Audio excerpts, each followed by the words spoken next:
Oi, eu sou a Luma E eu sou a Natália. e hoje ninguém tá falando sobre a A juventude juventude conservadora. conservadora.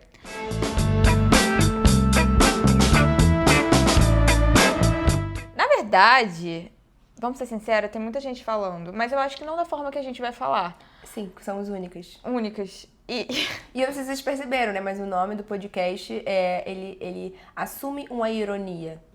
bom que você fez o Lumasplaining pra tirar todo tipo de dúvida. Sim, é porque às vezes as pessoas não sabem entender a piada, né? É isso, você inclusive.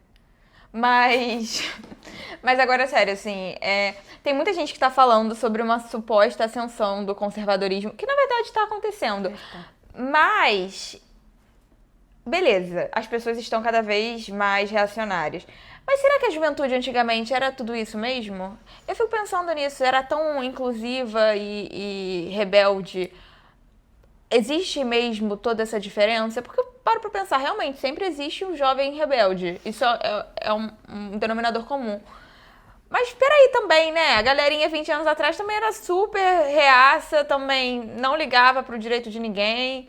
Não, eu acho. É porque eu tenho muita dificuldade nesses fenômenos, assim, de entender se existe uma coisa de fato mudando quantitativamente ou se a gente só tá sabendo mais. Tipo, a informação tá chegando mais. Então, agora a gente sabe que tem várias pessoas que pensam assim, mas será que não sempre teve? Só que agora a gente sabe por conta, né, das mídias sociais e tudo mais, que a gente consegue expor mais os nossos pensamentos. Isso é uma questão. Eu fico pensando mais por aí, porque recentemente eu vi um vídeo, era uma entrevista com pessoas na zona sul do Rio, perto da área das praias, assim, e acho que isso era anos 80. E aí ficaram fazendo algumas perguntas, assim, muito nitidamente carregadas de preconceito. Por exemplo, o que você acha de tal gangue que tá agredindo homossexuais?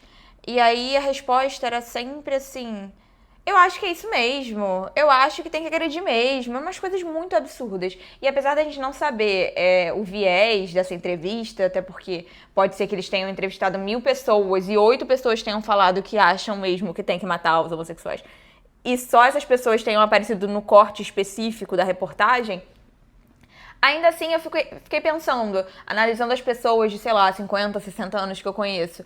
Eu acho que eram pessoas que talvez naquela época tenham sido um pouco mais abertas ao novo, mas ainda assim dentro também de uma caixinha muito fechada do que é aceitável. Não sei, eu não sei se as pessoas só não reagiam de forma tão conservadora, talvez porque elas nem tinham o impacto cultural do novo pra poder falar que aquilo é errado. Eu acho também que isso tem um pouco a ver com o contexto, né? Tem muito a ver com a polarização, né? Como que a informação chega pra gente. Então, a gente mexendo, né, nas redes sociais, o algoritmo, querendo ou não, ele vai mostrar só o que você quer ver, o que você concorda e sempre pinta o outro lado como o extremo oposto do que você pensa, né? E aí agora teve essa questão, né? Enfim, direita e esquerda. E aí talvez, como a gente está agora com um governo de esquerda no poder, mas a gente ainda tem muitas questões sociais, né? Tipo, econômicas, né? Muita gente muito mal economicamente. Talvez isso puxe um pouco esse discurso não fique tão feio agora na boca das pessoas, porque, a gente tá num governo de esquerda e a gente tá fudido. Então, talvez eu esteja lacrando se eu falar que eu sou conservador, sabe? Sim, é meio que... Eu acho que talvez não seja muito as pessoas que mudaram de opinião, mas o que é aceitável eu expor da minha opinião agora, talvez. E era muito o que falavam também, quando começou a ascensão dessa galerinha que hoje que hoje é a União Brasil, ou algo assim, que era o PL, enfim. Esse partido, Bolsonaro e colegas, que muita gente falava, né, que o que eles expõem das próprias opiniões, realmente, muita gente não vai concordar, mas o fato deles estarem falando tão abertamente coisas tão preconceituosas e tão pesadas faz com que muita coisa se torne aceitável, porque tudo que a gente vive é comparativo, né? Então, eu só sei que eu tô sendo preconceituosa, uma vez que eu entendo que é possível você não ser, e aí eu consigo refletir que são contrapontos. Então eu acho que quanto mais a gente tem acesso a esses extremos, até nas redes sociais e tudo mais, a gente se sente mais confortável a falar uma coisa que talvez seja igualmente pesada, mas não é o extremo, é um pouquinho menos, sabe? Eu tô um pouquinho mais politicamente correta, sabe? Eu fiquei pensando nisso porque eu vi um post da Manuela Dávila em que ela falava sobre a ascensão do machismo entre as crianças, né? Os meninos que estão cada dia mais machistas, muito por causa das redes sociais. E aí eu pensei, não, realmente faz muito sentido o post, né? Ela traz dados e tudo mais. Ela fala sobre como os meninos, pela primeira vez, os meninos da atual geração, eles são mais conservadores e mais machistas do que os próprios pais. Isso seria, né, um fenômeno novo. E apesar de eu achar que isso é bem alarmante, que a gente tem que raciocinar em cima disso, ainda assim eu fico, não sei, esse tipo de dado me deixa um pouco com o pé atrás, porque eu acho muito difícil a gente ter efetivamente bons dados antigos de conflitos entre essas gerações antes, sabe? Sim. Então eu fico meio pensativa. Não que eu não acho que os adolescentes de hoje em dia sejam extremamente conservadores e que eles poderiam realmente serem melhores e tal. Eu fico pensando até na minha adolescência, assim, por mais que ainda existisse, né, por mais que existisse muito desejo de mudança, a galera falava sobre as coisas, ainda assim, cada coisa que aconteceu era tanta... Vazava um bando de foto de menina, as pessoas não tinham muita noção de como é que funcionavam as redes sociais, então era muita exposição de coisas que as pessoas não queriam, era print de Snapchat, e a pessoa sendo xingada, e a pessoa que descobriu que tá com ciclano, e todo mundo fazendo um cyberbullying ali com a pessoa, aí eu fico pensando, gente, realmente... É porque eu não sei, mas tá pior do que era naquela época, é isso mesmo que vocês estão me dizendo? Eu não sei se tá pior. Então, essa é a questão. Eu acho que é realmente muito difícil, porque agora a gente tem uma apuração muito melhor, né? E exata dos dados por conta da tecnologia que avançou. Naquela época a gente não tinha, então eu acho que tem muito isso. Tipo, agora as coisas estão mais na cara, né? As coisas estão mais visíveis pra gente. Mas eu acho muito difícil também a gente conseguir saber qual é a diferença de antes, porque era um cenário completamente diferente. E eu fico pensando, eu acho que eu não conseguiria, porque eu não convivo muito com crianças, adolescentes, assim, eu sou a mais nova da minha família, então eu quase não convivo com ninguém muito mais novo que eu. E eu fico pensando, realmente, às vezes eu tenho vontade de sentar pra conversar com essas crianças e perguntar, tipo, peraí, mas me explica, o que vocês estão fazendo? Na moral mesmo, o que vocês fazem quando vocês chegam em casa? Vocês realmente ficam rolando TikTok? É isso mesmo? Vocês ficam xingando suas coleguinhas de turma, é isso que vocês estão fazendo? Só pra saber, porque tudo que eu sei é aquela série lá da Netflix, Adolescência, que me traumatizou em 90 graus diferentes. Então é isso mesmo que vocês estão vivendo? Só pra saber o nível de medo que eu tenho que ter de vocês daqui a uns anos. Só pra me ligar. Eu não sei, eu acho que talvez o tipo de violência tenha mudado um pouco. Eu acho que talvez os impactos sejam mais fortes por causa da exposição. Do nível de exposição.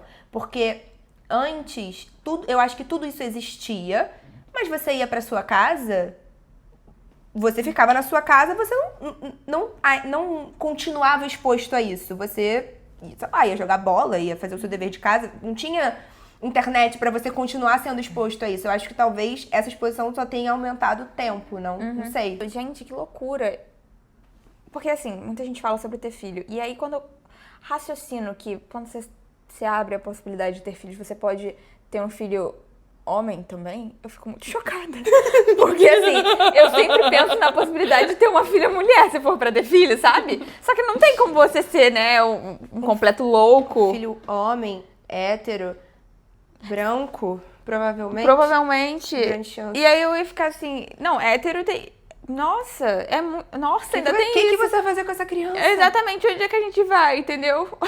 Tipo, quais vão ser os nossos rolês? Como é que a gente vai se conectar? Tipo assim, ele vai falar, porque eu tava lá com fulaninho, porque o álbum da Copa, e eu tipo, tá bom, mas... Com a mina aí, pô. Ai, meu Deus, aquele tchê. Eu amo. Ai, cara, eu quando eu paro pra pensar que realmente tem a possibilidade de ter um filho homem, eu não consigo, não. Eu sempre lembro Eu sempre lembro da Samantha de Sex and the City, quando o filho da Miranda nasce, e aí vem a Charlotte, assim, toda feliz. Ele nasceu, é um menino! E aí a Samantha fala, era disso que o mundo precisava mesmo, mais de um homem. E eu fico tipo, cara, eu não posso ser mãe, porque eu ficaria exatamente assim. A criança nascer, tadinha, ela querendo ainda ser 1 milhão de coisas da vida. E eu, tipo, era isso que o mundo precisava, mais um homem. Caraca, amiga. Então eu não posso estar tendo. Babado? E aí, o que a gente faz com a criança? A gente leva pra onde? Quais ambientes você vai frequentar? Porque, bem ou mal, você não se sente... Se você tá andando na rua e aí você é associada com um homem hétero que tá do seu lado, imagina, você ainda tem que falar, é da minha família, assim. É, da minha família. Saiu de mim. É, eu que fiz, sim, ele tá indo ver o jogo do Flamengo, tá? Tá bom? Eu ia ficar muito puta. Sacanagem. Gente, a gente não é assim, não. A gente tem amigos que são homens héteros. Ela tem. Seu pai, amiga. Meu pai não é meu amigo? Ele é um pai pra mim. Então. Sim. Tem alguns homens que a gente gosta. Sim. Apontando pra mim. Ele é um pai pra mim. Mas ninguém tá falando sobre isso, né, galera? Então, por favor, não falem. Eu não vou falar, não. Bom, comenta, curte, compartilha. TikTok e Instagram, @ninguém tá falando. Também estamos YouTube e Spotify. Ninguém tá falando sobre isso. E é isso. Hoje não vou mandar beijo pra nenhum fã. Sem beijo, sem beijo. Tem muito beijo na internet. Chega. Chega de beijo.